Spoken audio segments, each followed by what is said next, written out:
Hello, everybody. Welcome back to another Friday night of Let's Talk Benchrest with Kentucky Rimfire and Hobbies. We got all these clowns in the background talking, making noise here. So, yes, we are at the range and we are live and we are accompanied tonight with J Delta 22 and General Ripper and Hasbro and Justin Lowe. So, what are they doing here? Well, tomorrow is the big day. We're having the Kenny Blackburn Memorial Shoot. Kenny's a range member of ours that passed away this year, and he enjoyed shooting Benchrest 22s with us, and he supported this program in many different ways, and he's no longer with us.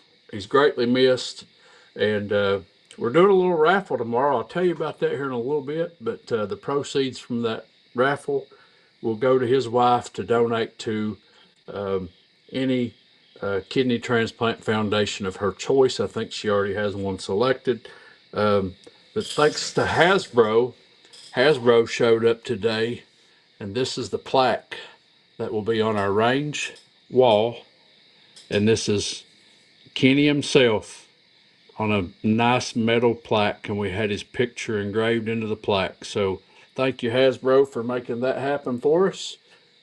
Greatly appreciated. But we have a prize table tomorrow that is crazy. Like probably uh, at least 70 prizes to give away, and some of them are really nice items. Tonight, last moment, we actually got two concert tickets to the Appalachian Wireless Arena in Pikeville, Kentucky, and that is for the Red Clay Strays. And we also got an autographed guitar by John Party, and that is what we're going to be raffling off tomorrow. And the proceeds of that will go to Kenny's wife to donate to her charity of choice. And so I appreciate everybody that has donated and got behind us on this. And it's a meaningful event. Um, but these guys have been out here practicing this evening, so they've come to play also. So let's bring them out. The back room, the ones that are not here with us live that couldn't be, we're going to bring them out one at a time. J Delta has his camera running for a little different view, so I'm going to get his out first. J Delta, Hello, everyone. how was your week, buddy? It was great. You guys have been treating me like a special guest. What do you think about the mountains? I love these mountains. They're beautiful. I love it. And we're glad to have you. Me and him spent the day together today, and yesterday we got to go out to dinner together, and we have just had a great time and great conversation. Appreciate you being here, buddy. Thank you. Uh, Up next, we have Leather Action 22, Brock. He's the big third place winner over there in the Texas State match. What's going on, everybody? Yeah, congratulations, man, on your score. That's awesome. I appreciate it. Yep. So up next, we got George from Southern Rifle. George, how was your week, buddy? It started out good and then went to hell. Oh, Everything gonna be all right. I'm glad to hear that. I know George was planning on coming tomorrow. Something's come up, he can't come, and I just pray that everything works out with that situation for you, buddy. And up next, we got Steve from living in Southwest Virginia, which will be here tomorrow. Am I right? I am going to be there tomorrow. I'm looking forward to it. Absolutely. We're going to start eating about 12 tomorrow. We plan on shooting at about 2, and we'll start giving prizes away after the first heat. That way, if there's any late stragglers or anything, we can get them entered for the prizes. So we'll shoot one round tomorrow, and then we'll give all the prizes away at once. And we're going to video the whole thing because a lot of the vendors that sent me stuff, they want documentation. So we'll video the giveaways, and that will be posted up to my YouTube channel as well, so you guys can see some of the nice, cool prizes. Well, actually, you can see all the nice, cool prizes that we're giving away. So up next, we got American Hillbilly. Hey, how's everybody doing this evening? Doing good. How you doing? You have a Oh good week? man, doing fine as frogs here, brother. Yeah. I seen you shot a challenge the other day, and you just seem to be getting a little better, a little better. Yeah, yeah. I mean, Beginner's heck, luck. blind hog get acorn every now and then. Guys, after I get everybody introduced, I'm gonna back up there with everybody else, so I ain't like hogging the screen here. So we'll bring the last one out. He's new to the channel, he's always in the side chat most nights, but he is joining us on the panel tonight. Minnesota Mike couldn't make it. He's got to get up early in the morning and shoot a match. He's got a long gong match tomorrow.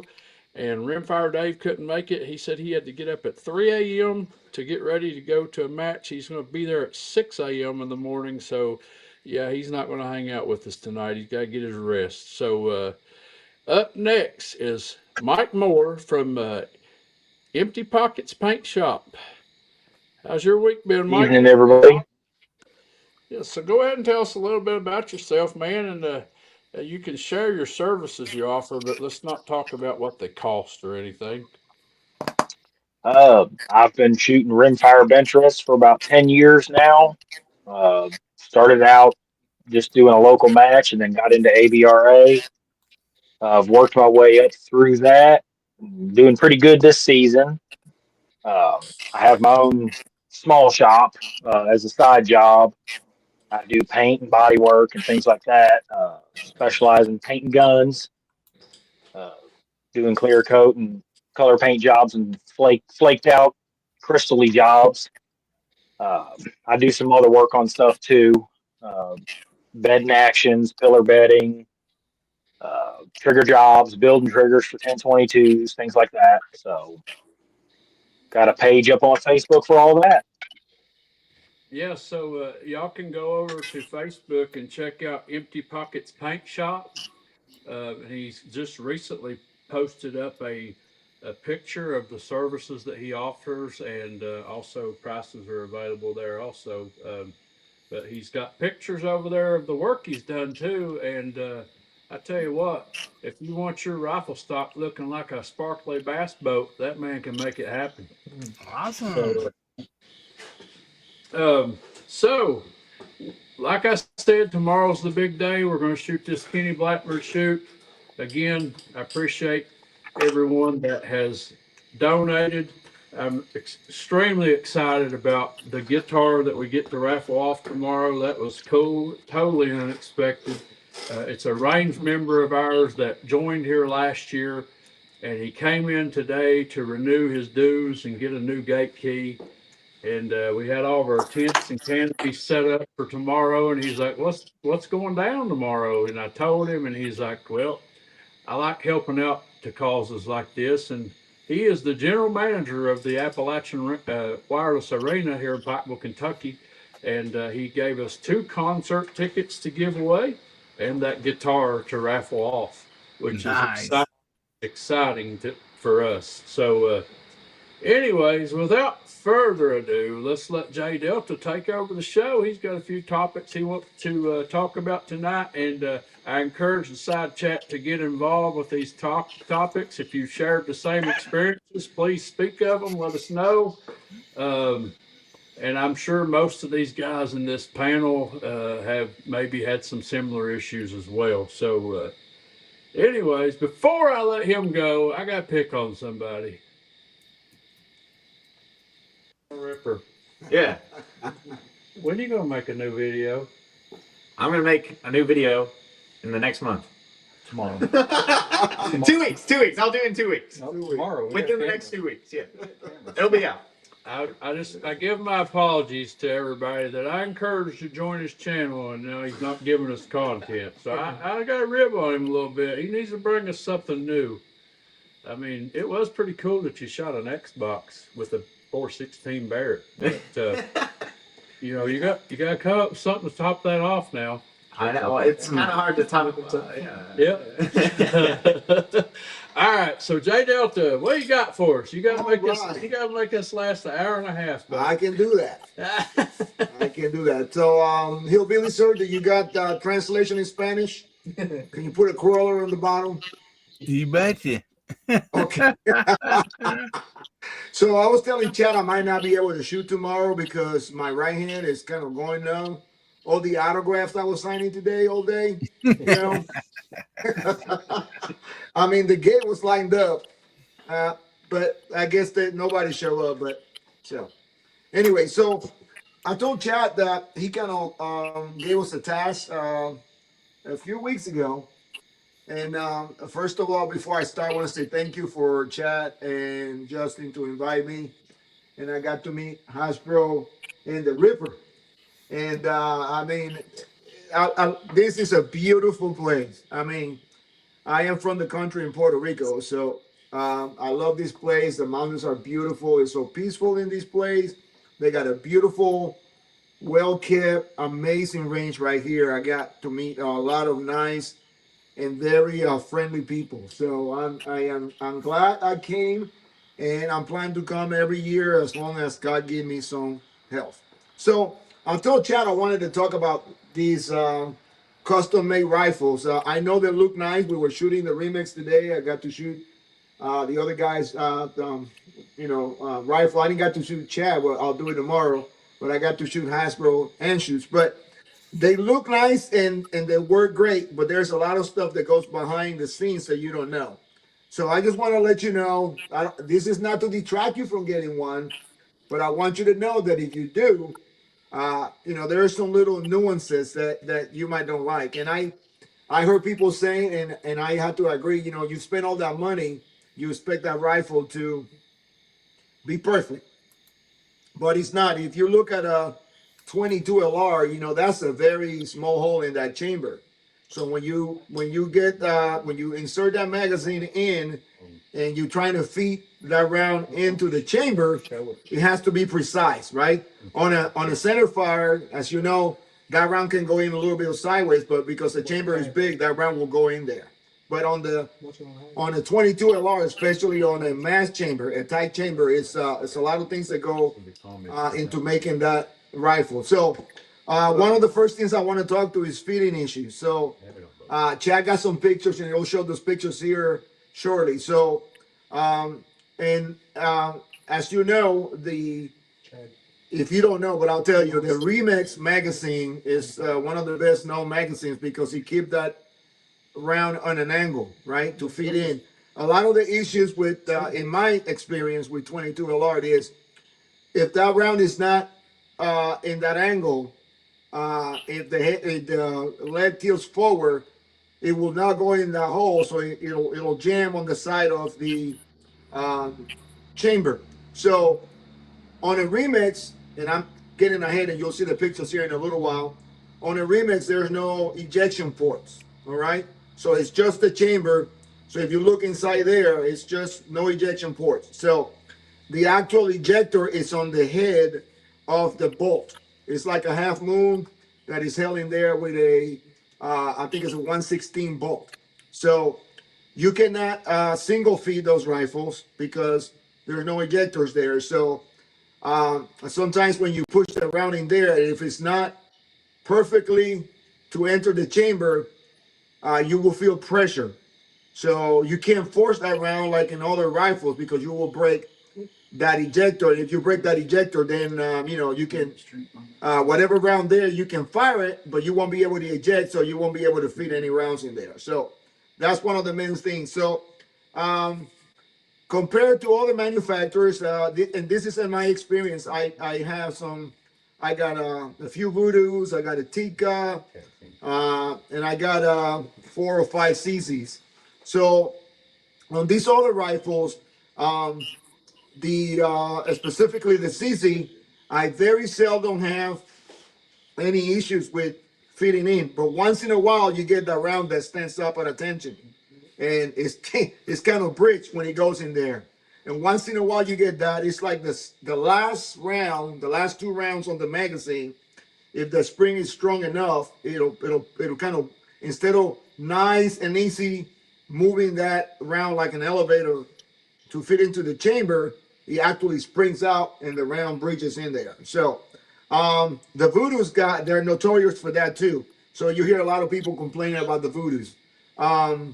So the Voodoo's got a very, very smooth feeding. I mean, sometimes when you're fitting that round in, you don't think you have put a round in the chamber until you pull the trigger and the round goes off. So if you get a good adjustment on the Voodoo magazine and the Remix, which both of them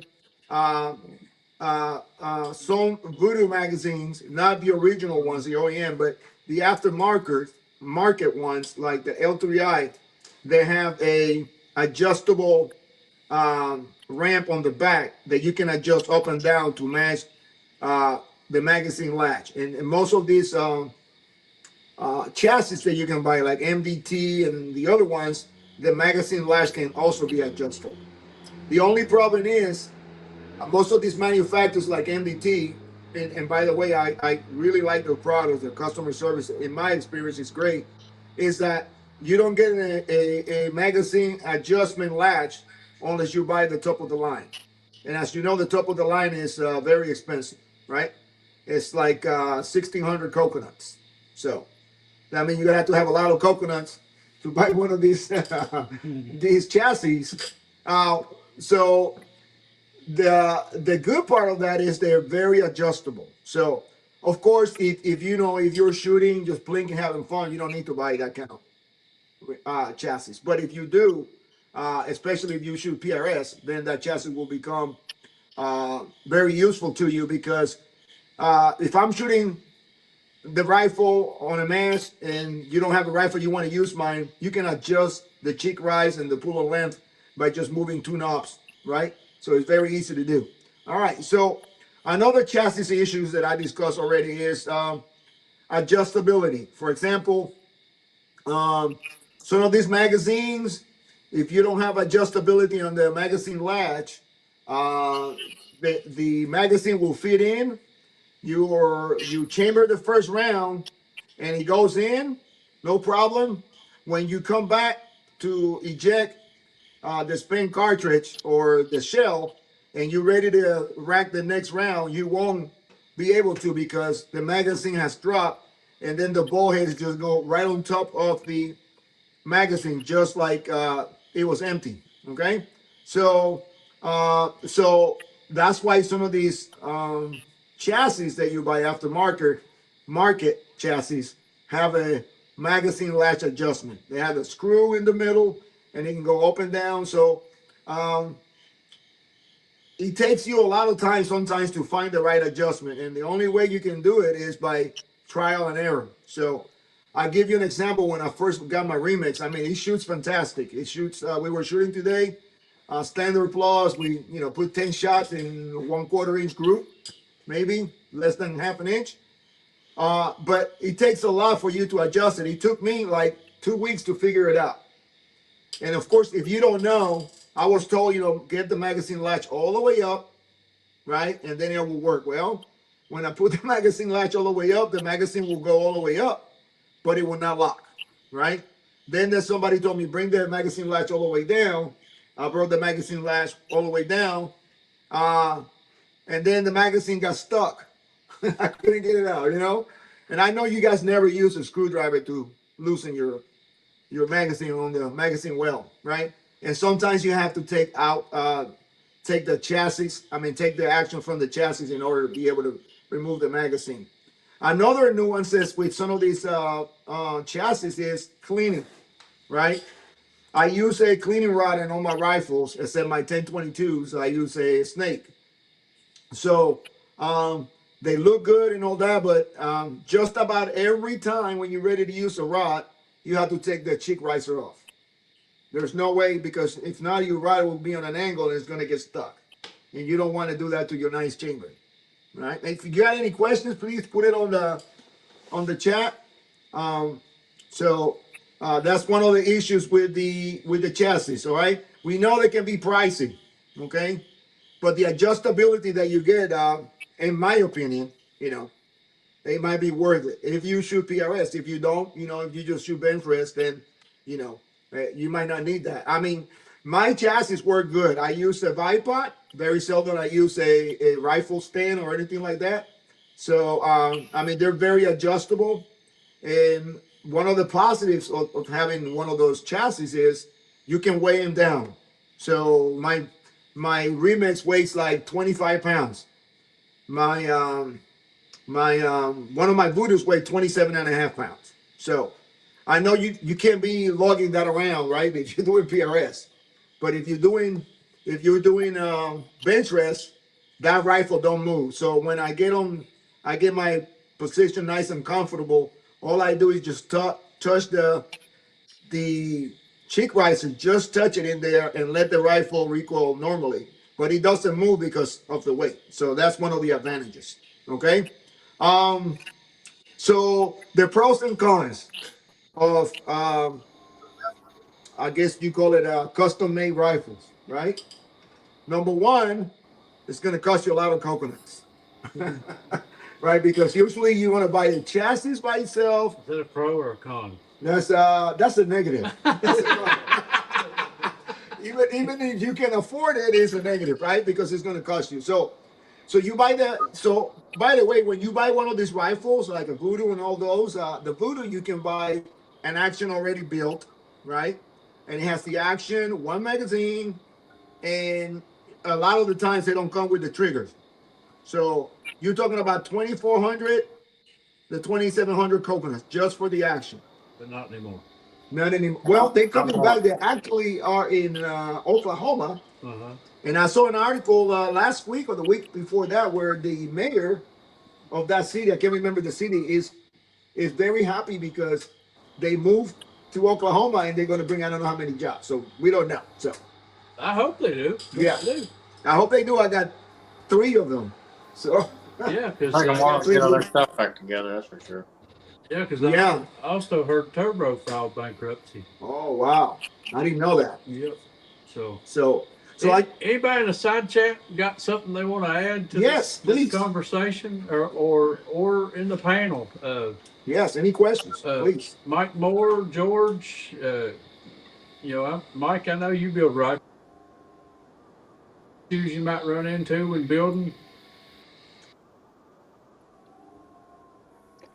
I mainly stick with wood stocks. Every once in a while, I'll do a fiberglass, uh, just because the way I was mentored and with Benchrest and things like that is chassis aren't good for Benchrest because of harmonics.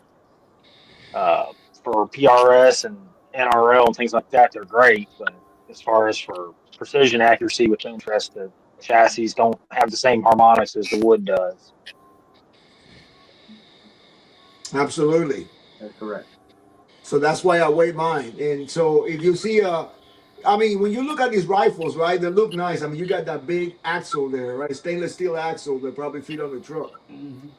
24 inches, 20, anywhere between 21 and a half inches to 26, 29 inches, some of those, right?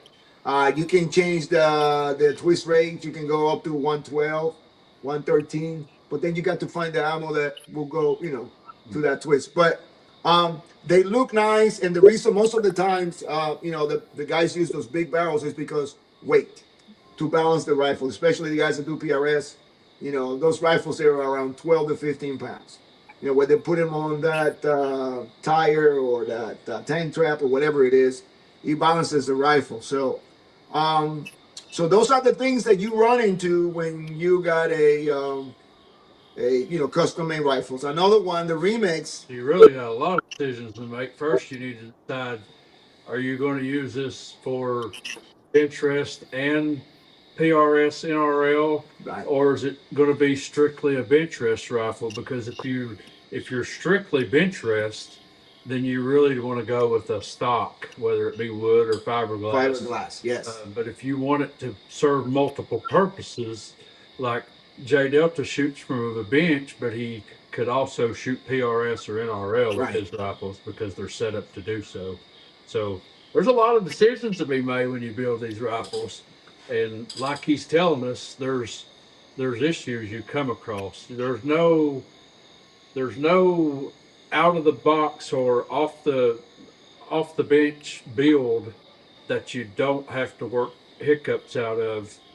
Um, it's all part of it, and uh, you just have to work through it with each rifle. And each build is different. That's, I guess, what we're trying to get across here tonight. So, you guys got anything? Well, you talk about working to an ugly end. You got a boot tube on the end of yours. I'm Well, not sure that's such a good thing, but that's what happens when you put the American Hillbilly into starting your show up. no, I meant that big long. Oh, you talking about the blue too? I thought You you. know, it's blue. I thought it was Hey, Bluetooth are awesome. name of the camp. I thought you was talking about the name of the show tonight, but American Hillbilly called it Hobbies instead of Hobbies. Yeah, I should have called it Boobies. Kentucky Rimfire and Boobies. I don't know what he was thinking about when he typed that. No, I think that's R-rated. That's R-rated. Yeah. No, So what Asbro's talking about is I have a blue tube on the end of my turbo tonight, and it shot good tonight. This is just what happens when you let a boy out in the country. He has an extra conduit, cuts a piece off, sticks it on the end of his rifle, thinks it makes it better. Brock, right? Brock, help me out, Brock. Hey, Bluetooth will work. I've had really Yeah, good luck with mine. I run one on both my Benchrest guns. Brock's blue tube is bigger than mine. I mean, all it does is get you halfway Size down. matters. By the time you fire the bullet's already halfway there. That's right. Hey, Chris any Lang. advantage you can get works. Chris Lang's over in the side chat. He says he's envious that you're in Kentucky. Thank you, sir. Uh, Great people here. I'm telling you, it's so I had a great time the last few days here. Jeff Lee, I see you're in Shepherdsville. You should have come shot with us tomorrow. Not that far. We need to do something with the side chat here. We'll take a break right here. What should we type in the side chat tonight? We did that last week, but it's worth it again. Let's do Kenny again. Yeah. What's wrong with her? That's just people. It's a lot Well, faster. you got Jeff Lee out there asking what's a bloop tube do. It controls the gases as the bullet leaves the barrel. It shields It's it, like- doesn't leave the current. It's a piece of conduit on the other rifle. That's what it is. That's what it looks like. They polished it a little, but A fart chamber. Yes. I've seen the Bluetooths work good. this input Yeah, PVC right. on it. It probably work. No more. Mhm. All right, Hillbilly, that's your cue. Hey, it's another one of them deals. You might as well test it. If they work, they work. I've seen some guns shoot good with one, some shoot worse with it. So gotta test it. You betcha. Yep. So Chad, Kentucky Rimfire and Boobies. First up, we got Justin Lowe, Vince Ratcliffe. We got Leather Action 22 out there. We got Poopy Pants also out there in the crowd. He's standing all by himself out there, but he is out there. We got Jay Crow out there. We also have Yeah. Crafty Fireman out there. We got Jeff Lee, and we also have Chris Lane from the middle of nowhere. Middle of nowhere. So we got so far. Let me get my phone so I can type it in. Oh, we also got Hasbro coming in with that #1 crown that only put out like two text messages. But he's already crying about being first. He said he was first. He can't stand it that I beat him already. Yeah, and He said, we also have Randy K out there. Hey, buddy. Hazel first. he called it. I was first. Okay, whatever. You be first. That's tomorrow. And Rustic Rimfire 22. Although I shot J his rifle. Delta 22 NC. There you go. And we'll see if any more comes in here. I'll tell you a good one on my buddy Hasbro. Hasbro's not said a whole lot tonight. He likes to rib on me a whole lot. This might be why he's being quiet tonight. I'm the quiet type. So last week after the show ended, we were all in the back room talking. Hasbro had something smart to say to me, and I'd already told the guys, I'm getting off here, I'm going to go to bed. I had my finger covering the leave button on the screen, and right as he said whatever he was going to say about me, I accidentally tapped the leave button and I left. And I thought, well, I should jump back on there and tell him I done that by accident. And I was like, nah, I'll just let him stew on it. So he calls me the next day. He's like, hey man, I didn't make you mad, did I?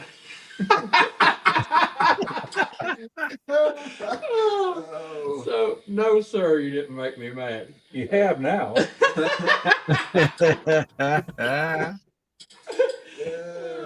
Wow. Anyway, we also had living in Southwest Virginia, Steve. We got General Ripper out there, Dale Pogue. Who's that? General Ripper. Make some videos. Yeah, we got Kevin out there also. Kevin Gillum's our club president. Well, you want me to kick him off here? Or? Yeah. I'm joking. You can let him stay tonight. Yeah. He said we should have a CCI match. I told him he's more than welcome to bring it and shoot it tomorrow. Yeah, we'll let you shoot CCI tomorrow if you want to. Yeah. I got a good video comes up tomorrow. I'll stay at my why you food. don't want to. Yeah. So, hey, Kevin, you got one more day to try to get that high score back. Say Just saying. All right, Kevin's so- like, this is, you guys are in a gun range, not a live stream room, you know? Man. No, you might want to say it again. You broke up on us. I said, Kevin's law will shut the lights off on you or something.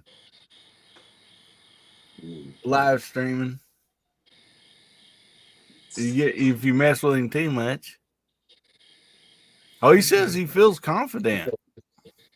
There you go, Chad. He's coming after you tomorrow. Oh, boy. I'll make sure I lay the book of excuses out on the table for tomorrow. Book of Elijah. I'm gonna slide back up here close to you guys because I think J Delta's got some pictures to show. We've not been showing them. Show So, one and then we'll which one you want to show, bro? I can show whichever one you got. Which one you got there first? I can always jump back. Well, let's just start the first. So Okay. here is a picture of the face of the boat. Okay, so that's the remix there. So I just want to say something. I don't want to let you guys know. I don't want to deter you for if you ever want to buy a remix. I mean, at the end, I'll tell you that all those issues. I'm gonna tell you right now. I'm gonna tell you at the end. For me, they're worth it.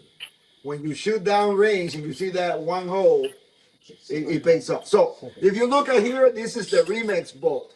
You see that half moon there, that shiny one with that screw in the center? That is the extractor. So it has an extractor.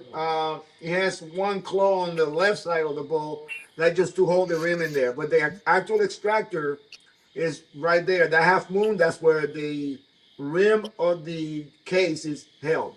One way to know, those are they wear out sometimes, for people trying to force the rounding there where they won't chamber correctly. The way you take the an empty case or a live round and you put it in there, and it gets in there and it gets hooked on that little lip, and if you can pull it, that means that it's not holding. That gives you a lot of extractor issues. That's what you see. A lot of the gunsmith, aftermarkets, they make some extra ones for you to put in there. So that's the extractor. What else you got there? Looks like your magazine. All right, so let's talk about magazines. We'll get ahead of the magazine. I was going to discuss it, but we'll discuss it now. So this one here is one of the L3I magazines. That's used to, they call it Zero Suck, because back in the days, you see it there in white. They're painted in white. Yeah, back in the days when the Voodoos came out, one of the issues with the Voodoos, it was that the bridging of that round, where the leg will deep, it will not go into the chamber. It will just hit in the side of the chamber. So these are adjustable. You see here in a minute when the next picture. So one issue with some of these magazines is either the magazine spring is too strong or too weak. So when you have, and by the way, I think there are 13 rounds on this magazine. When you got 13 rounds, the pressure for the other rounds is good. But when the magazine gets weak on the second to third round, it will just won't feed because it just won't come up. So those one of those things. And by the way, I don't want to, again, I want to caveat, I don't want to deter you from buying one of these rifles, okay? Because to me, they're amazing. The way they shoot. Once you get them adjusted correctly, they shoot. It's amazing groups at 100, at 50 yards. But I just want to let you know up front, like when we were in the military, I was in the airborne unit at the 82nd Airborne. I did 3 tours there. And we used to have this commercial that came out. The soldiers just got through with a jump. The sun came out, and one of the soldiers is making coffee in one of those thin cans we call drinking cup, right? And he said, "Good morning, First Sergeant." He's just saying good morning to the First Sergeant, and then the music will come back, and somebody will say in the background, "Well, we do more before 9 a.m. that the rest of the world do all day," right? And it's gung ho, but they don't tell you what goes through when you're ready to go jump. Right, when you go jump, you're gonna jump at 10 o'clock at night. You start getting ready at 4 o'clock in the afternoon, right? And after you do the practicing the way you're gonna land, then you go to the tarmac where the airplane is, and they put your parachute on. You can't go to the bathroom. You can't do none of this stuff, and you laying on the tarmac like this concrete here for hours before you get on the airplane. So, just want to let you know, it don't look all glorious like some people put it to be, but. So you're not seeing the side chat. So Leather Action 22 says, "Thank you for your service, J Delta 22, Well, thank you. and everyone else who fought for our freedom." Yeah. So, amen. Yes. Yep. Didn't want to interrupt. You can go to the next picture. Next picture, he says, which is a picture looking inside the chamber. So that's the chamber. If you can see it, that's the chamber of a Remix barrel. It's a dirty Nice hole. picture too. Yes. So that Yes. is no ports. You see why you run into issues sometimes if that magazine is not correctly in there. No tracker groups. Yeah, no tracker groups. Yep. I call it port, but they're groups. Yeah, tracker groups. Yep. That's the correct terminology.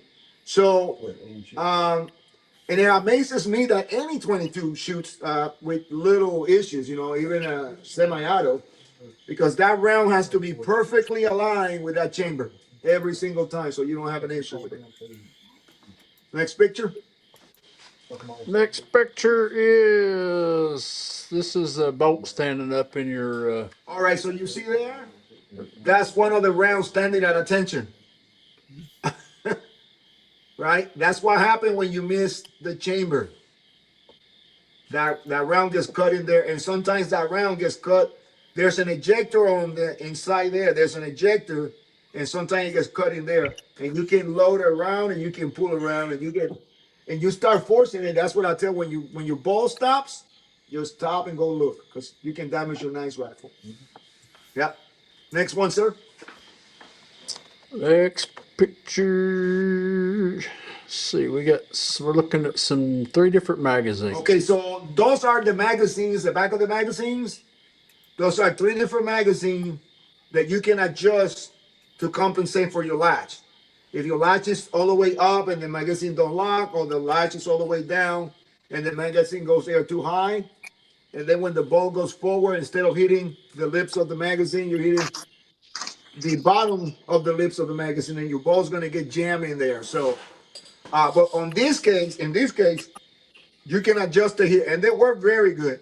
Now the Voodoo has no adjustment unless you buy one of these. Okay, the Voodoo itself, it just got the little latch that locks into the magazine latch, so it won't fall. And a lot of the issues here, when you adjust this, the magazine goes all the way up, but it won't lock. So you may be able to rack one round in the second, and on the third round, the magazine is not level. So you just like an empty magazine. That's what it is. So, but these are adjustable. You can get the next picture. Why are those magazines so big? They are. If you know, good question. This, all these, the voodoos, the remixes. What are the other ones? Bagara. All these actions, they mimic the Remington 700. Yep. Right. If you go back to Oh, the other one, okay. to the one that was Yeah, standing, so they're like a 700. it's the 700 footprint. You see there? It's a Yeah. 700 footprint, and that there is where the rounds they made that. I guess when they build these magazines, they narrow it there so it'll fit right on the chamber. So that means well, here's another advantage. We're talking the negative parts, but another advantage of this is 98% of those pre-built. For example, I can take my Bergara 6.5 Creedmoor. I can take it out, right, and I can put any of my Voodoos or remixes in the same chassis. It will fit. I can take the magazine out. I mean the triggers, and they fit my 22 Rimfires. Mm-hmm. They're mimic the 700 footprint. Now, will those chassis interchange because they have the long action Remington 700 and then a short action Remington No, 700? good question. No, the only short action. Yep. 700. Has to be short action. Good question. Yeah, good question. Only short action. So trigger, chassis. Okay, so now we got 4 magazines laying there on their sides. Right. So the one on the very far left at the bottom, I'm starting from the far left bottom, right? That's the old version of the L3I magazine. That is the metal. That the white painted there, that's the, what do you call it, to assist you loading the rounds. That will get stuck sometimes in some chassis. And you'll notice. Yep. I can't pause for a second. Hasbro, you got a troll on your side, brother. You got a troll on your channel? I didn't have my channel on. He ain't got his channel on. J Delta's got his on. Okay, it's on J Delta's then. Oh, really? Out there saying cuss words. Wow. If they oil out, let's pray for them. I think he'll really just call me a troll. Does it have to be stopped on J Delta's side, or? Yeah, I can't do anything. Let me see. Well, wait, hang on a second. No, yeah, I can't do anything because it's on his side.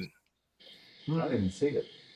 Yeah, we're not seeing. We're not seeing it. Yeah, we're not seeing those comments. Are those in private messages? It's on StreamYard. Oh, really? That's the only way I can see it because it's on his YouTube. Okay, he said he was just banned. Okay. Okay. Yep. Thank you. You bet. Sorry to interrupt, buddy. Oh, that's okay. It could have been a spy. Trying to sabotage tomorrow's match. Steal his coconuts. Yes. So The coconuts are booby trap.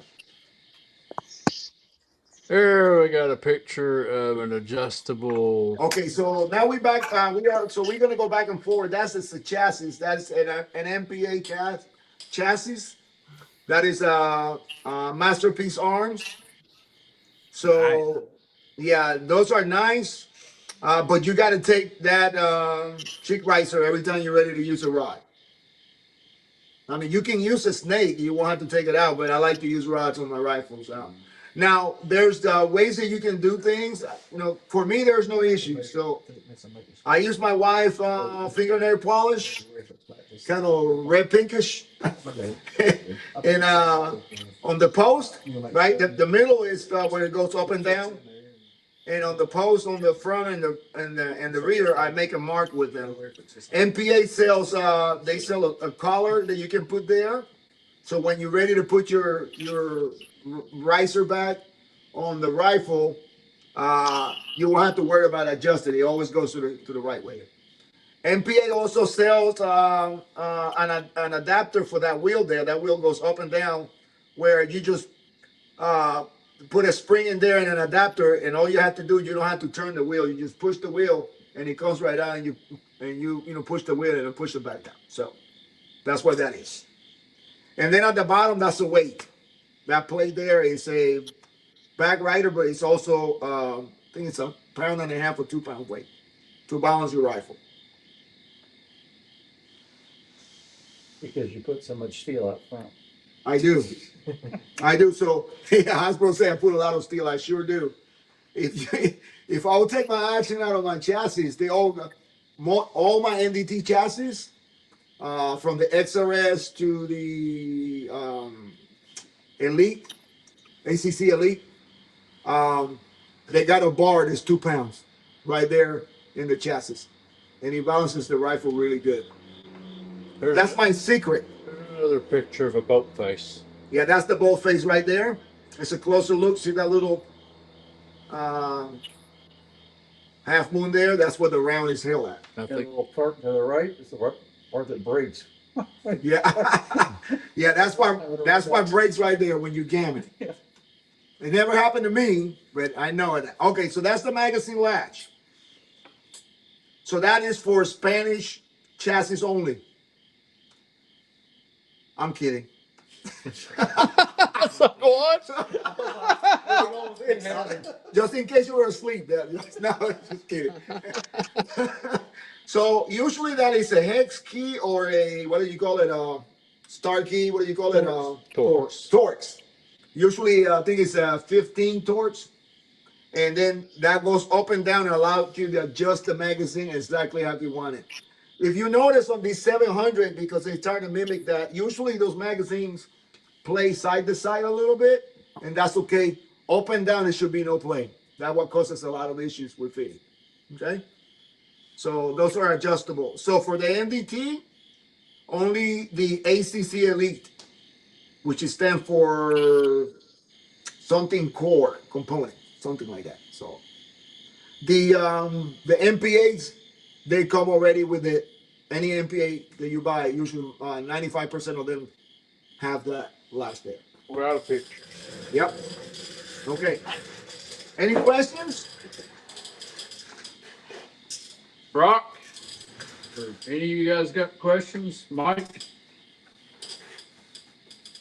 You're talking about, and it's not necessarily an issue, but you're talking about customizing stuff. J Delta, what's your favorite kind of stock to use, and what's the reasoning behind that? Or chassis, whatever. Wait, what's the reasoning behind what again? We heard the first part of it was choppy. Like, what's the reason, like your favorite chassis to use and why? Do some of them eliminate issues, or do you not have to, change certain stuff? There's not as many issues with a certain brand that you found out. In my experience, I like the MPA. I liked it because it has the inclinometer. That's what they call it, inclinometer.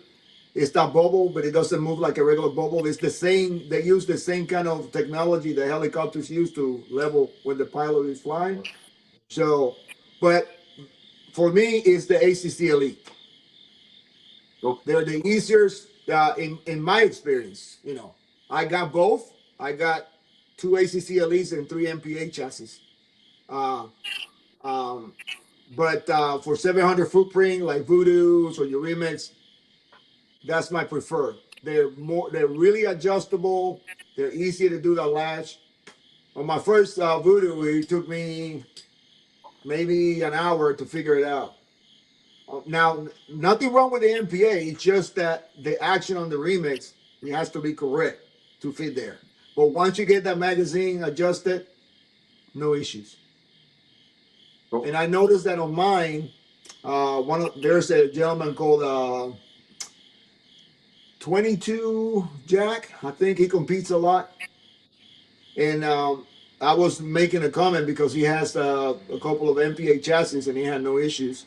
So he told me, why don't you put Velcro on the left side of the magazine well and on the right side? And I did. And that pretty much resolved the issue. So you learn those tricks. Too much footing. Yeah. It has too much play. So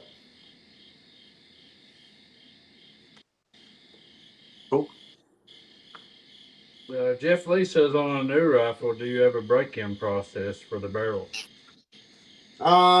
not really. When like my all my voodoos, I got 3 of them. I got two 20 inches, and I got a 23.5 inches from MPA. I bought the whole rifle. No breaking periods. They shoot. I mean, tight groups right out of the box. I don't know about you guys, but on true match barrels, they're already polished and lapped. They are. There's not much break in. But on the older rifles, like you and I were looking at board scopes, there's a lot of break in. So, And in my experience, they're easy to clean. Those stainless steel tubes are, for some, in my experience, you know, and the other ones I usually run usually 3 to 4 soap patches. I'll run them until it comes clean, the patch are halfway clean. Then I start using the dry patches. So on these ones are easy to clean. Now I do have a CC457 MTR in a 24-inch barrel. They came just like that from factory with that MDT chassis. That rifle also shoots really good from factory. So Guys, on barrel break in, I just want to add a little thing. Lapua Test Tunnel, if you look on our website, they recommend 700 rounds to a barrel to a new gun right. before you come to test. So they think there's a reason, you know. So Yeah, I believe that 700 rounds of high dollar Lapua too. nah, What they recommend. Yeah, we use Type 22 when we first started, so we use the cheapest we can find. To me, 700 rounds to a rifle, that's nothing. That's nothing. It's Yeah, the same as lead lapping your barrel, Yeah, right? that's what the purpose Yeah, is. you're just fire lapping it. Right. You know, I was reading. Yeah, that's a good point. I was reading in the. You guys saw the Anschutz 2007-2013 model that my friend Jimmy back in North Carolina let me borrow. That rifle is over. So they bought him in 1999. This is 2025, so that's 26 years, right? Well, when he bought that rifle, it was used. So that rifle probably 27, 28 years old. And I was reading on the actual manual that came with that rifle. They said do the first cleaning after the first 1,000 rounds. That's crazy, but and of course they got a different way to clean it. They say you pass the brush, take the brush out. So messing around with older rifles like that Marlin 25 that I got some videos out on, the new barrel that I put on it, which is a factory Marlin barrel. If you put a bore scope down that barrel, you'll see it has machining marks all the way from front to rear of that barrel. And the more you shoot that barrel, and you can go back and scope it, you will see that those marks, they start going away or getting less because that barrel's smoothing itself out. You know, you're firing it. You're basically fire forming or fire polishing the barrel. So there is something to shooting a gun and breaking it in. Some of them shoot right out the gate. Some of them require a little love and a little ammo through them before they'll shoot. I mean, they're all different. I understand if you take your bullets, you dip it in valve lapping compound and then shoot it. Anyway, Recommended. so like This is during like- break-in. This is a question I had to ask Chad and a few others. When you just want to put 300, 500 rounds through to try to break in a new barrel, doesn't matter how dirty the ammo is, how cheap it is, or anything like that. Lead lapping, it don't matter what No. you're shooting. No, and I think everybody here shoots lead nose bullets. Nobody shoots copper plated. So Yeah. as long as you're shooting a lead nose bullet, it really don't matter what ammo you're shooting through it. But Rimfire Dave, he told me that he will take something like Cinerex. He will shoot a 5-round group to get a baseline, and then he'll shoot 50 rounds of CCI through it. Then he'll clean it, and he'll go back and shoot another 5 grams of Cinerex to see if it improved. And he says it will, So you can use stuff like CCI to break in your barrel, and then go back to your good ammo to find out what it's going to actually shoot to compete. Right. Or a Gila for you, hillbilly. Yeah, you can shoot a Gila too, hillbilly. That stuff stinks, but yeah. Well, I actually had a comment on one of my videos said, get a new barrel. I use Federal Games Shock, which is basically like what we call snake shot around here, because it has it. You know, it's basically like a shotgun style. But what he said is the pellets are harder, and it will clean those out faster. You know, those imperfections. But that's the only person I ever heard say that. I don't know if I'd buy it because there's the balls bouncing in the barrel. They're not So I wouldn't sliding. recommend that at They're all. ricocheting. Yeah, they're not going to go down the barrel consistently. That's what I thought. Yeah. You know, the fouling, the dirtier it gets, the better it should lap because you're basically carbon in there. Right. And carbon's highly abrasive and it'll help wear the barrel down. So right here's a good example. Go watch this guy's channel, Chris Lane. He has a Remington 597 that will shoot with a lot of higher dollar guns. And he just said it right there. He said, I think the 597 shoots like it does because I've had thousands of rounds of mini mag through it. Yeah. So he's polished his barrel out by shooting the fire out of it. I mean, it's just, and I'm with J Delta. The stainless barrels, they do clean out easier when you go to clean them. You shoot a steel barrel, and you'll have to run patches upon patches upon patches to get it clean. But you shoot a stainless barrel, and it don't take as much to get it cleaned out. So some of these newer barrels that are stainless steel, they are easily cleaned. Yeah. You know, I'm glad you mentioned that because I have my Tika T1X now for maybe a year and a half or 2 years. I don't shoot it often, but the more I shoot it now, the better the rifle is getting. You know, and then I noticed with some of these rifles, they're compensators. I didn't want to touch that because there's different opinions, but I noticed in my experience with light barrels, a compensator helps with the harmonics. In my experience, my Tika has changed the way he shoots. Yeah. You know, but the more I shoot the rifle, the better it gets. So I want to take the opportunity to give Mike Moore a chance to touch on this because Mike Moore has a big semi-auto background. And forgive me, Mike, but I haven't looked at the scores here lately. Where are you sitting right now on that list? I know you were like number 6 there at one point. Where are you at now? As of right now, I'm still sitting at 6th in the country and 1st in state. Wow. Awesome. And that's in unlimited with like semi-automatics. Yeah, unlimited Class A BRA. How many people are registered in that? Do you know? I tried to find just to look at scores and I couldn't find it. So to look at the scores, it can be a little tricky right now. The website is abra.guru, GURU. You go on there and you scroll down to scores and rankings, and then you can click on that and you actually download a PDF of the current scores for each class. They can be a little tricky to read because you have your general score, your aggregate, and then you have your aggregate plus points. Yeah, same as they are. So with the way the scores are, like my scores are aggregate plus points. I'm 1st in the state and 6th in the country, but if you look at just aggregate, I'm a little bit further down country, across the country. But with the bonus points, it's bumped me up. Right. Gotcha.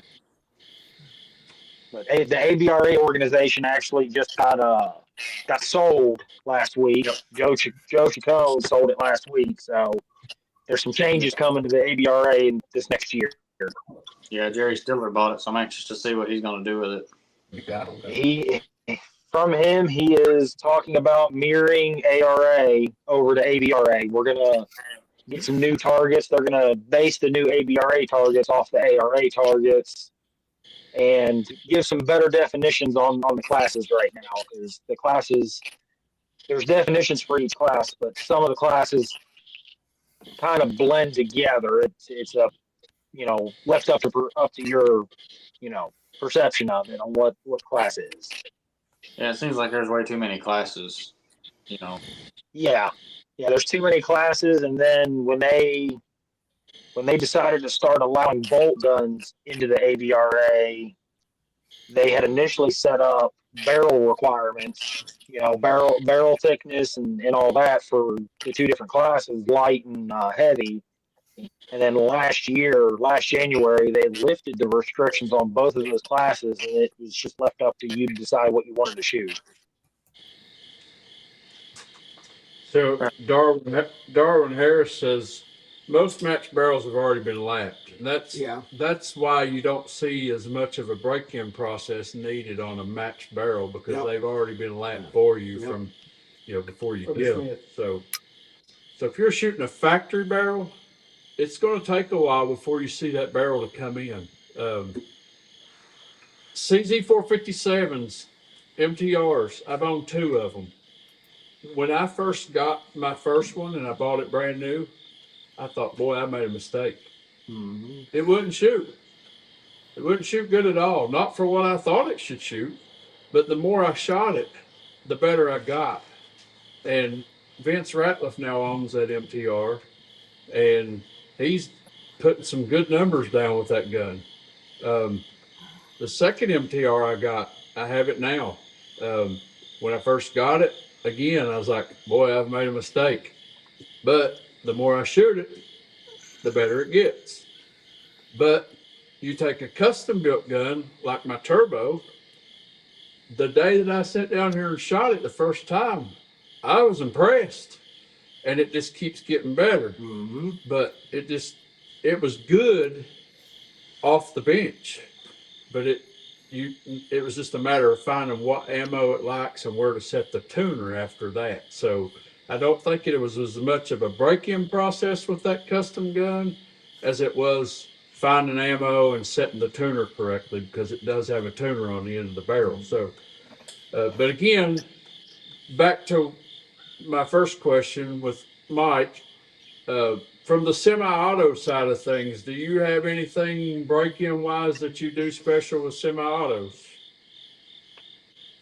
As far as my break-in, I don't have any besides to shoot it and test it.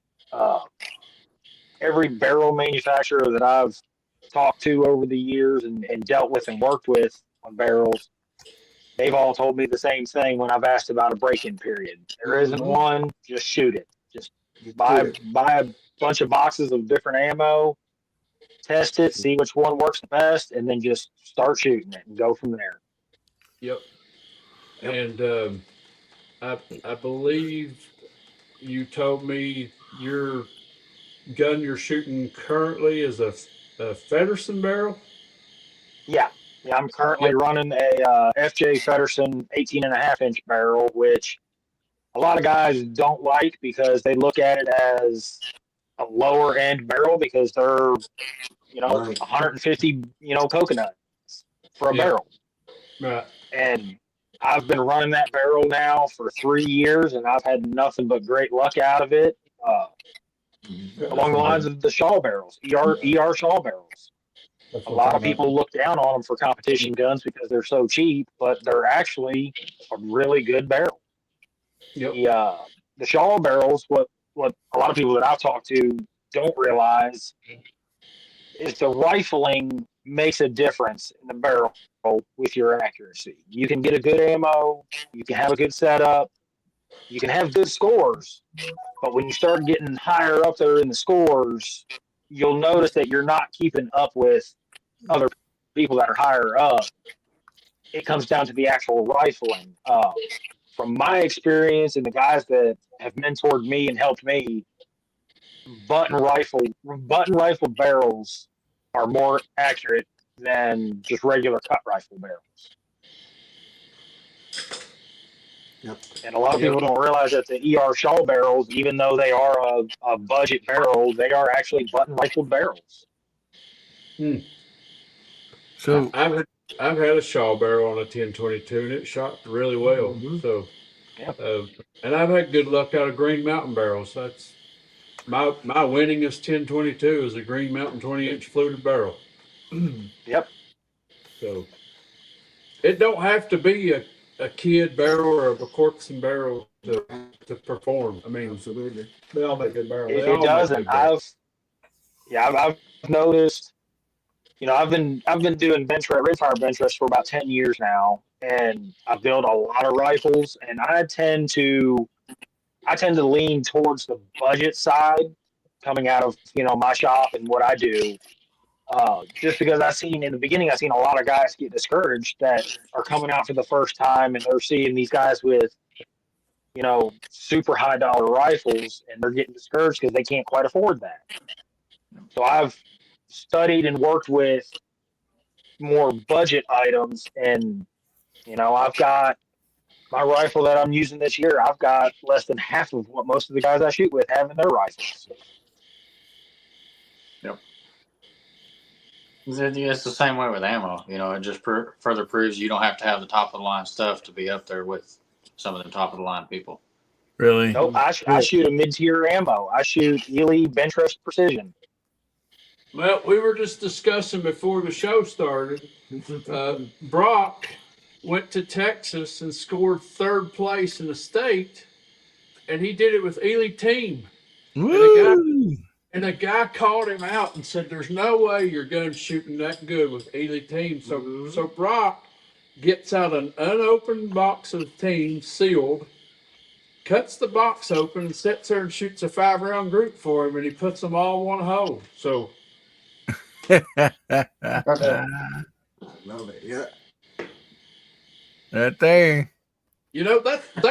That's what you want, folks, is a gun that is a good quality gun that will shoot a mediocre ammo, not necessarily a CCI standard, but I'd much rather be out here competing with a $8 or $12 a box ammo than a $20-some box ammo. Well, Hasbro told me I had to break my rifle into 500 rounds of Center X to start out with. So he's not telling me the truth. No, Midas Plus. No, what he told you was to send it to him and send him a brick. He said send him a brick of Center X and he'll get it broke in for you. You send me the Center X in your rifle, I'll break the rifle, and I'll keep the Center X. I have to agree with him. Break it in with golden bullets and send it back to me. Yeah. It'll be broken. Yeah. I have to agree with Mike more. We talk about ammo and stuff, not having to have top tier. I built a rifle for a gentleman about 4 years ago, a semi-auto, and he was actually shooting Aguila ammo out of it, the Ely Prime Aguila. And at the end of the season, he was top 10 with Aguila, where we were shooting at. Hillbilly, shut your ears. I finally got that gentleman to switch over to shooting Ely ammo, and he found out that his gun liked Ely contact. Yep. Ely contact's got some good stuff. It's $6 or $7 a box. Yeah, I've been it here shoots a lot great. about contact. I've had a lot of people comment on my videos saying you need to try it. I don't have any. I've got a 10-shot group here of Ely contact on one of the green Benchrest targets. That's a good glass. Wow. Pretty dang good. Yeah. Wow. Is that with your 1022 you shoot? That's the one. That's with one of the 1022s that I had built with a Shaw barrel. 9-power scope. Mm-hmm. Yep. You got a gun that shoots, it just shoots. Mm-hmm. Yeah, I was shooting today. My remix has a Mueller Works, and it's a good barrel, but I wanted a Schilling barrel because I heard so many good things. But I shot a 10-shot group today, less than half an inch at 50 yards with SK Standard Plus. So sell it from be cheap. Yeah, That's not good enough. You should Yeah. sell it cheap. so I'm very happy, and he shoots TAC 22 very well as well. So There you go, Chad. Yeah. Vince is stepping up. Vince is gonna hook me up.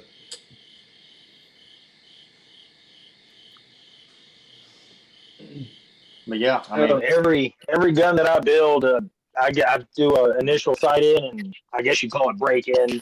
with Ely Contact now. That's the first ammo I start with on all of them is Ely Contact, just to see what the baseline is going to be. And so, shooting these 22s, we've said it a million times. They're ammo picky. You got to search for the right ammo. Yep. But on the flip side of things, if you got a well-built custom rifle, like my Gene Davis hand shoots, Justin will testify, from day one, whatever we have stuck in that gun, it has shot it pretty darn good. Now the velocity is consistent. They'll shoot. Now there's some ammos that it likes better than others, but I can stick CCI standard in that gun and he'll shoot a good group. Yeah. So if you got a good gun, they'll eat about anything. How does it keep from getting a flyer? Like CCI?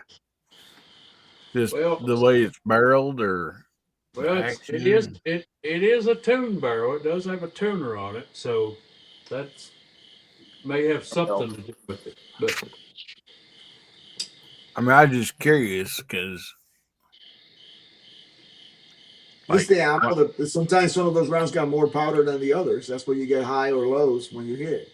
Any ammo that's consistent velocity, Yeah. will shoot through a great barrel. Not a good barrel, a great barrel. Yeah. Yep. And when you have those flyers that are, you know, in a lot of your more budget ammo, or really in all of your 22 ammo, a great barrel, it won't miss as much with a great barrel versus a good barrel. Absolutely. Yep. okay. so, and if you remember back when we first started doing this show, we talked about ammo, and I think it was Rimfire Dave that brought it up. Used to, when they made ammo and they put the primer compound in there, they spun the case so that primer compound went evenly around that case. They don't do that anymore. They changed their process. They just put that in there. They don't spin it. And that's why sometimes you'll get a round that won't go off, but you can take it out and turn it and put it back in, and it will go off. Yep. So they've changed their processes over the years to try to put out more ammo quicker for supply and demand, and sometimes we suffer with quality when that happens. So, but that's one process that we know they changed. That it's a disadvantage, and sometimes I find it a lot in Ely match. It won't go off. I can take it out and I can turn it over and put it back in, and it'll go off, and it's accurate. It shoots good. It just didn't have priming compound on one side of that rim. It's because they don't spin them no more. As far as testing for different ammo lots, I like what Kilo Shooting Sports is doing now. They're doing variety packs for Ely ammo. Absolutely. That's smart. And see, Ely's bringing back their. I talked to the Ely rep at ARA Nationals because they had a table set up there, and they're bringing back their lot analysis stuff to where if you find like a box of Ely, you know, you can actually see what it shot and how it tested at the factory before you buy it. Yeah. So it ought to give you some insight, at least on, you know, kind of how it shot. I mean, you know, obviously it's going to shoot different through your barrel, but if it shoots good through theirs, then, you know, you got a good barrel, it ought to shoot at least decent through yours. So gives you an idea of what to look for in your base. Yep. The only thing about the test bricks that Mike's talking about is when you decide to buy one, you better take the time to get out there and try it and make sure it works. And then when you find what works out of that test lot, you better get back on there and order it because it may not be there. Yeah, or quick. Yeah, you have to be prepared to test that and pull the trigger and buy some more right away. Because if you wait, be prepared to buy a bunch of it right away. If you're going to buy a certain lot, buy at least 1,000 rounds of that lot because that lot may go away quick. Yep. Yeah, some people buy the whole lot. So Chad, we ain't heard much from Steve tonight. You still with us, buddy? Oh, Yeah, I'm still here. he might be pulling Mark Thomas on him. Yeah, give me time though. Give me time. Yeah. So what's your opinion on all this, Steve?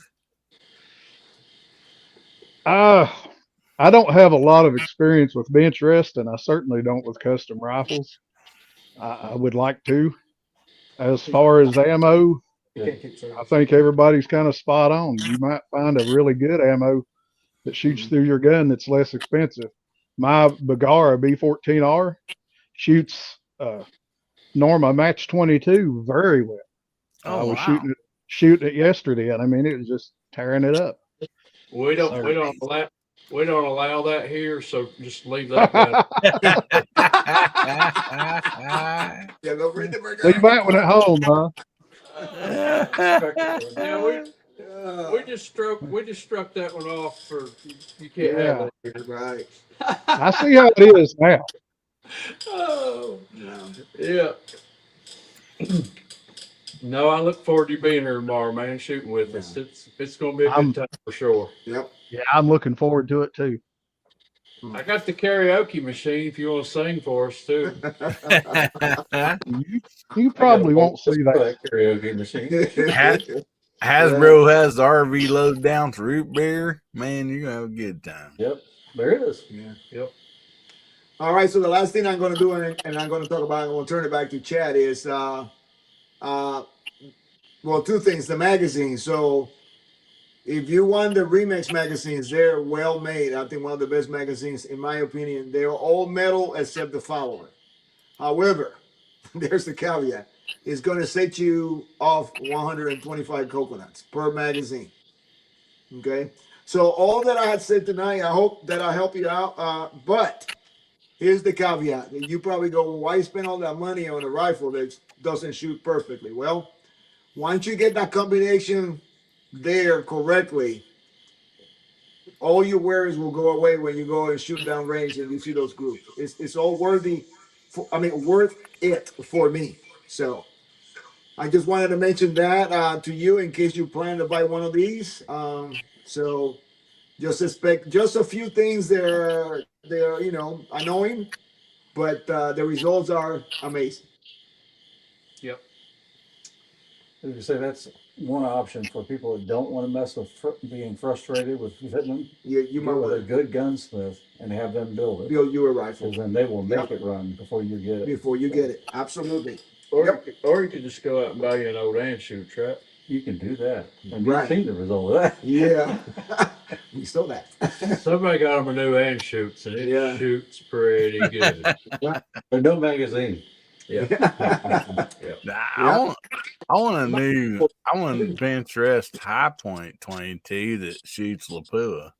So, and if you want to talk about luck, if you don't know what the civilian marksman program is, they will sell to civilians military rifles, and occasionally they get Remington 40X rifles on there, and they go through their own background process. They check your birth certificate, your driver's license. They do their own testing, and when the sales is final, they don't send that gun to your FFL. They send it to your house front door. Your background check and everything is complete through them. What? Yes, it's called the Civilian Marksmanship Program, and you can look it up online. You can buy a rifle through them. They do an extensive background check, and once you're cleared, they send it to your house. Justin, the bad part is you don't get to pick the rifle. They pull it and they send it to you. You may get one that's in pristine condition. You may get one that's beat up. Justin and Bruce ordered one at the same time. You don't know what you're going to get as far as trigger. You don't know what you're going to get as far as barrel. And some of the actions are different because there are different variants of the 40X. So Justin's gun come in and he says, she ain't pretty, but she'll shoot. Bruce got the beauty and I got the beast. Bruce got one that is pristine, But Justin's is a full bull barrel, and Bruce's is a tapered barrel. So they got two different guns, and they ordered them at the same exact time. But the first ammo that Justin put in that rifle tonight to test it out is shooting bug holes. He shot Dang. The first two groups I shot with it. Where's the camera at? First two groups I ever fired through it. Dang. Wow. About 5 yards. One group, this group is 6 shots at 50. Wow. fellas, that's 50 yards with the Lapua Cinerex. And he said, Chad, come over here and shoot this rifle. And I shot two groups that almost mirror that right there. So Kevin and Vince both groups like that too. Kevin and Vince shot it also, and they both sat down and done the same thing. And he just he tried one ammo, and that's it. That's what you want. Heck yeah. So, anyways, sometimes you just get lucky with the gun, and it'll shoot right out the gate. CMP has two locations. They have a location in Ohio, and they have one in Alabama. And you can actually go there and hand pick your gun. You can. If you go to the store, you can pick your that's gun. Southern Rifles saying you can pay them a premium and get a hand picked as well. Yeah. Supposedly. With the deal on these 40Xs, you can make a donation and you can add a note to your order. But whether they, do you a favor or not, who knows? But Yeah. there is a way of donating to them. So I'm gonna have to look at them. Cool though. they have M1 grains. They have 1903s. Really? A lot of military rifles. That you do your background check and everything through them, and then I guess they send it to you, sign on delivery. Yeah, there has to be a signed delivery to receive it. Right. Well, How long- anyways, It took about 5 weeks to get our 40, or probably 6 weeks to get 40Xs. Another member here, he just got his third one, and he got one in like 3 weeks. It just depends on how the order's processed. So about how many beans is a person talking about? 7.5. Or acorns? Like 730 of them. yeah. So they're like right around 7.5 beans without sights, and then 8 beans with peep sights. But they Dang. ran out of the ones with sights. Yeah. Before we got to order ours, so we went and ordered sights. Wow. You had no choice of sights, but they were either Redfield Internationals or Olympic or Palmer. You didn't know what you was going to get, but either one of the three was a pretty good choice. Jay Crow says, "Don't you have to prove a shooting capability or complete to join the program?" Just what he heard. So you have to be a member of some kind of club organization. That's one requirement on your order. Our gun club here is a registered affiliate with the CMP, so that counts as our club affiliate, and that's one perk of our membership here at this range. A lot of gun clubs, you may not realize it, but contact your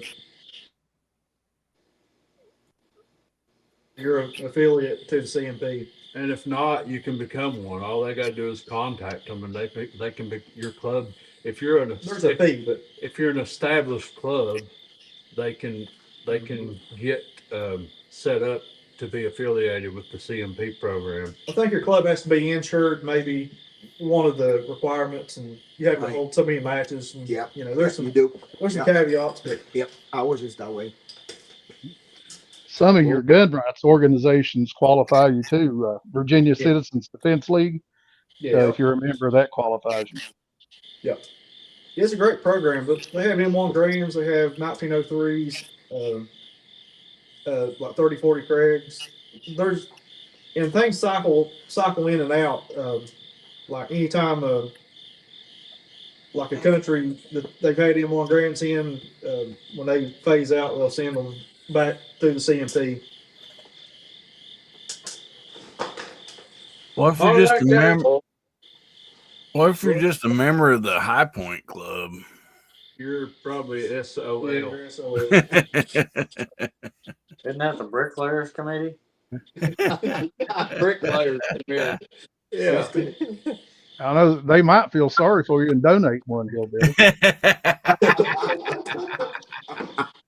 Jay, Justin, we were going over chassis earlier. Hillbilly did say his favorite chassis was a High Point. Oh, it was a High Point? Yeah. That's pretty nice. Yeah, they're master actions. So we are at the hour and a half mark, which is where we like to keep the show. So we're going to run around the room. We'll start off here at the range. So Justin, you can go first. So tomorrow, of course, we got the Kenny Blackburn Memorial match, and looking forward to meeting Steve tomorrow. Hopefully, I am too. George can make it. I'm looking forward to meeting Steve, and looking forward to shooting with all these guys here. And it's gonna be a good day. A lot of fun, a lot of good eating. I did get a comment this week. Someone wants to see some more 17 Remington videos. Might have to get monetized before we can start shooting. $9 Yeah. So, yeah, I that got a lot of varmint calibers. We'll jerk out from time to time. those Like two 16 Brett. those two calibers we shot last week was two that I'd never seen before. Knew nothing about them, but man, they're fast and they're accurate. Really fast, 4,200 feet per second. Wow. That's cooking. Yeah. Yeah. And so one of the viewers said they would like to see more of 17 Remington. So he must be a 17 Remington fan. That round is so fast that I actually saw that can through the scope explode. You know, as soon as the trigger broke, I seen the can explode. No delay. That's cool. No Now- blackout. Justin, I can't remember the name of that caliber, but is that similar or the same caliber of? I think Demo Ranch had put out one. It's a like a 22 The 223 WSS. in a big casing, all nicked down. It was like, if Yeah. I remember right, it was over 4,000 feet per second, like you were shooting. It's a center fire cartridge, and it's a little short, fat Yeah, case with the neck down, and it's 4,200 feet per second. Well, that particular load that I had, it was a 40 grain nozzle ballistic tip, doing 42 and change, but you can load like a 36 grain Barnes varmint grenade over 4,500. And it's the fastest production cartridge ever made, you know, without being Wildcat. yeah. Look who's out there. Uh-oh. Behind us, Well, no, Elijah. we're in the dark. Bigfoot? Yeah. Elijah. David Rains That's on the side That's chat. that's that guy that backed out on us. He won't come shoot with us. Anyway, Elijah says, "You guys have a great time this weekend. I'm so sorry I couldn't be there. I will listen to you fellers while I'm on my way home." Yeah, man. We wish you could have been here, but I know it don't always work out. We've got to shoot with you twice this year, and Enjoy both It was a pleasure both times. we need to get up there and shoot with you at your range and let you pick what we're going to shoot and what we're going to do. Put that together for us. We'll try to do something with you. He's going to be shooting in the snow before long. Yeah. We'll wait till next We'll year. do some. We'll do some at cold weather shooting. That's what that. I got my Santa suit, my heater. I'm all ready to go. That's what that biathlon ammo's for, ain't it? Cold weather. That's it. Polar ammo. Was it one of our guys was here? He's like, I've been shooting that bipolar ammo. Bipolar. Hey, Some of it likes to groove, some of it don't. So, Hasbro, what you got coming up, buddy? Well, I got a video that came out tonight with a 1942 M1903 shooting a hard seltzer. So that was pretty cool, pretty explosive. Woohoo!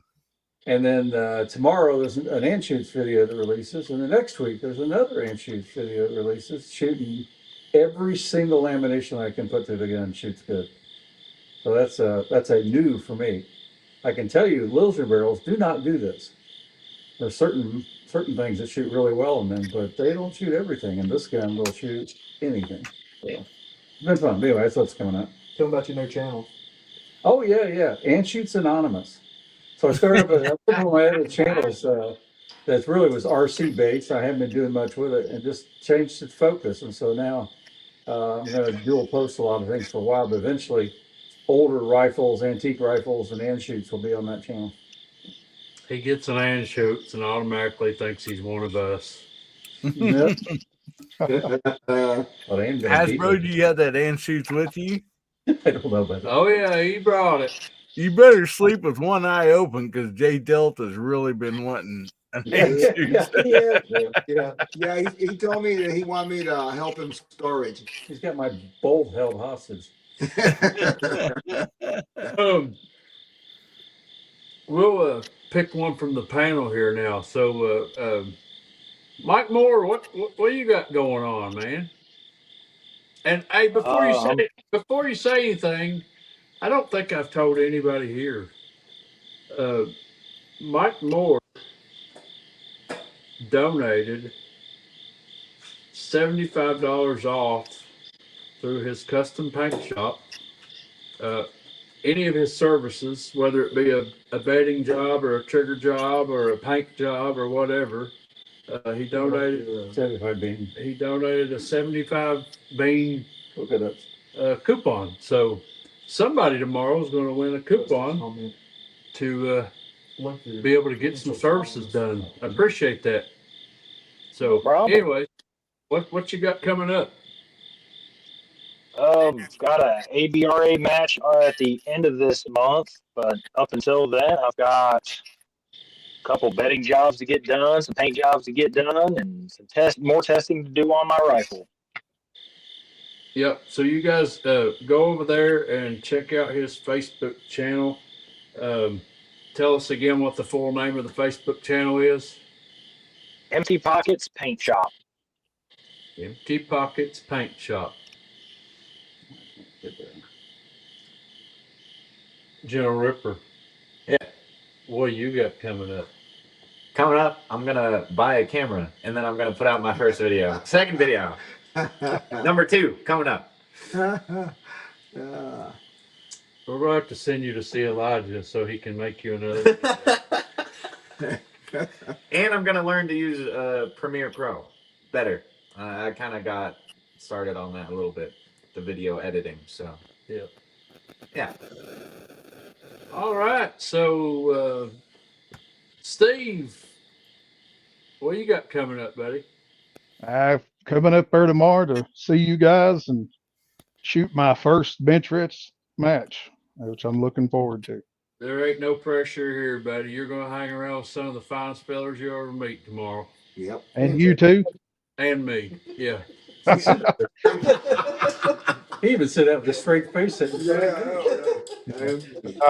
I really am looking forward to meeting you guys in person. Yeah. It's going to be great. Same here. So it will be a pleasure. Jose, what you got coming up? Next Monday and Tuesday, I got a couple of videos. I just loaded one. No, we're shooting the Red Voodoo. I think I used a normal Type 22, and then we are shooting it at 200 yards with Ely Ultimate. Much better with version 2 of Ely Ultimate. Much better than version 1. So, and tomorrow I'm very excited, and it's been an amazing trip, and I hope to make it every year. Yeah. So anybody that wasn't here when we started the show, this is what the match is about tomorrow. This is one of our range members that passed away this year, Kenny Blackburn, and Hasbro had this plaque made to hang at the range. This is 1/8 inch solid steel, it's stainless steel, and Kenny's picture is etched in here, and it's clear coated, and this is going to go on the wall here on the range. and we're having a raffle tomorrow on a guitar that was donated to us and signed by John Party. And yes, I said guitar. And the proceeds from that is going to be donated by his wife to her choice of kidney transplant association. And so, yeah, a lot of good prizes to give away tomorrow. Um, that's what this is. That's what this is about tomorrow. So Hillbilly's got the giggles going on. So what you got coming up, Hillbilly? Well, it's just Justin and Hasbro over there deleting each other's comments.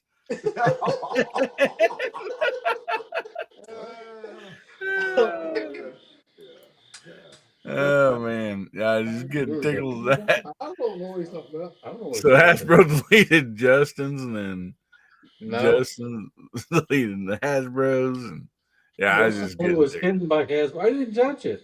I didn't do You got a anything. troll.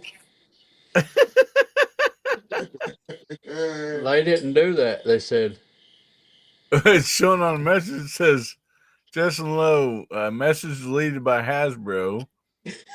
And then it says Justin Lowe was hidden by Hasbro. don't know what's going on there, but it wasn't him. They're kind of fun. I may do it next week.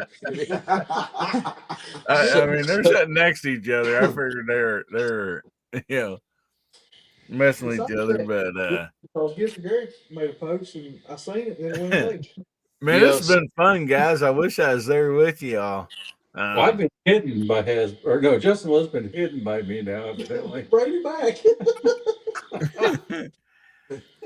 Man, we got Guns Bearing Therapy coming up tomorrow night. If you ain't doing nothing, swing by and visit us.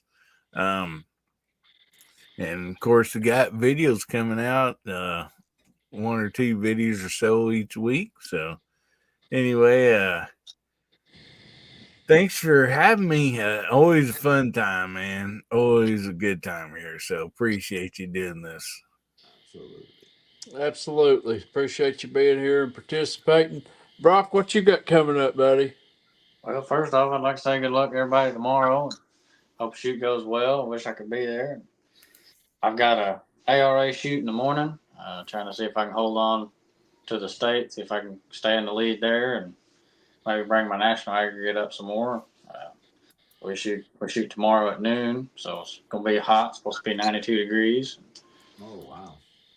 But good for me because my stuff shoots good when it's hot. So hopefully we can do some good there, and trying to keep on top of leather orders and trying to find some time to finish this Anschutz build of mine and get it shooting again. And Yep.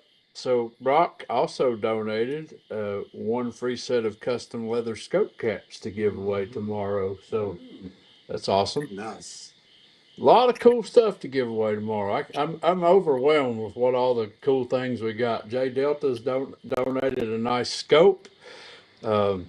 We got a nice scope from Vortex. Just a long list of things. And anybody that shows up to shoot tomorrow can enter to win. And even if you don't want to shoot, these shooters, they pay $5 to shoot a card, and that gets them a ticket. So I have made it known that if you show up and spectate and you want to donate $5 to the club, you can get a door prize or a chance at a door prize. So we're just trying to make it fun for everybody. And trust me, we got way more door prizes than we'll have shooters, I think. So uh, it it it's for anybody that wants to come and contribute to this cause for the Kenny Blackburn Memorial. We got videos posted from now to the end of September. We're getting caught back up. Um, Tomorrow is a big day. I've been looking forward to it. I can't say how thankful I am to people like Hasbro and Justin and Jay Delta that's here to help me put this on tomorrow. They've all said that anything they need to do to help to make it easier on me, that they'll do it. And I've I kind of got nervous about it because I thought it was getting bigger than I might be able to handle. But I feel comfortable now knowing that I got some people in my corner to help me out, and I appreciate them being here to help me out with that. I appreciate everybody in the side chat tonight interacting with this show, and I appreciate everybody on this panel. But it is time to end this thing. So say good night, everybody. Good night, guys. Good night, night, guys. y'all. Come back. Y'all come back now, you hear?